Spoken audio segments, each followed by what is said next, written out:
ચૈત્ર પૂનમ એ મોટો પર્વ છે, માનો પ્રાગટ્ય દિવસ છે અને કિન્નર સમાજ માટે આરાધ્ય દેવ તરીકે માને પૂજીએ છીએ. એટલે તમામ દેશભરના કિન્નરો અહીંયા આવે છે અને આ 10 ચોથા મહિનાની 10 તારીખથી અમારું મહાસંમેલન કિન્નર સમાજનું પણ આયોજન થવા પામેલ છે માનો બહુચરાજી ધામની અંદર, જેમાં અહીંથી શોભાયાત્રા માની થશે તેમજ દરેક સ્થળથી અહીંયા કિન્નરો આવશે.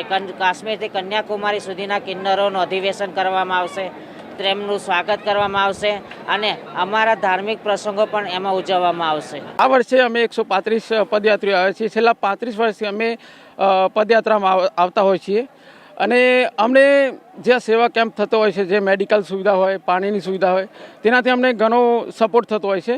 છેલ્લા 10-12 વર્ષથી આવીએ છીએ ચાલતા સંઘ લઈને અને રસ્તામાં જે સેવાનો કેમ્પ મળે છે, મેડિકલ કેમ્પ છે, આગળ બી પાણીની સગવડ ને એ બધું મળી રહે છે અને આગળ બી ત્યાં બહુચરાજીમાં ભાઈ અમને આશા રાખીએ છીએ કે ત્યાં અમને આવી સુવિધા મળતી રહેશે. મારું નામ પરેશ ડી ગુજરાતી છે. અમે સુરતથી આવીએ છીએ. 8 થી 10 વર્ષથી કેમ્પ કરીએ છીએ અને 3 થી 4 દિવસ કેમ્પ હોય છે. લોકો યાત્રાઓને પ્રેમથી નાસ્તો કરાવીએ છીએ.